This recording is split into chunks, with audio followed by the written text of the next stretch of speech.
Mattis to Japan, Korea.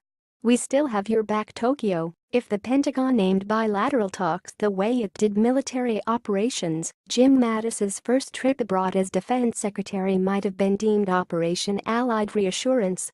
Officials in Japan and South Korea, the United States' closest treaty allies in the region, each had concerns that America might back away after President Donald Trump's America First campaign rhetoric questioned their contributions to the bilateral alliances.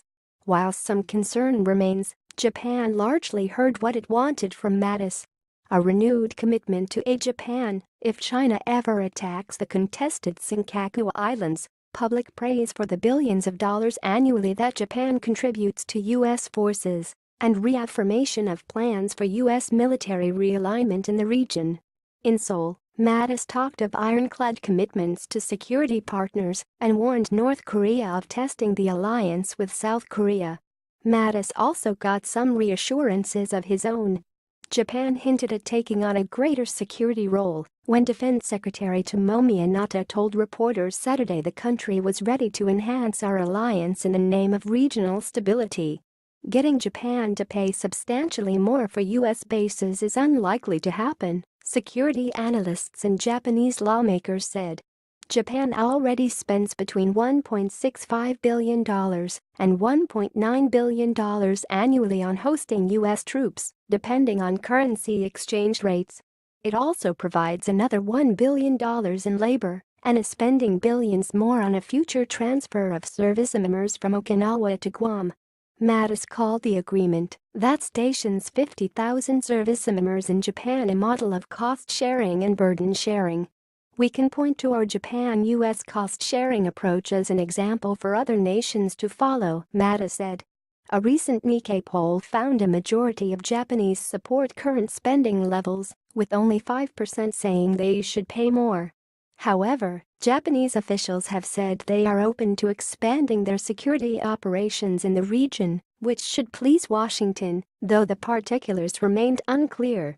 Following Inata's comments Saturday, Mattis cited the 2015 U.S.-Japan Defense Guidelines, which discussed global operations for the first time, as a document that lays the foundation for us to do much more together. "There is no complacency in terms of the alliance," Mattis said.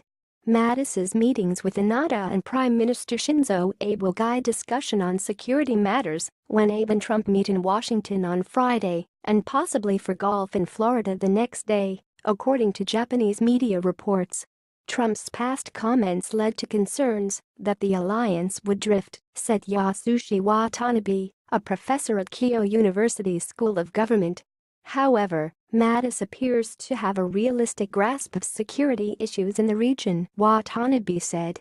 "It's a valuable opportunity for Japan to have someone like that to come first, understand Japan's situation, and relay it to Mr. Trump prior to the summit meeting," Watanabe said. Mattis also used the Tokyo trip to restate Washington's opposition to China's aggressive movements in the East and South China Seas. Mattis's phrasing was perhaps more harsh than former Defense Secretary Ash Carter's at times, but the substance was similar. He called on China to respect international law and resolve disputes through arbitration rather than coercion. "We have watched in the South China Sea as China has shredded the trust of nations in the region, apparently trying to have veto authority over the security and economic conditions of neighboring states," Mattis said. "If we have a dispute, we take them to arbitration, we don't settle them by military means."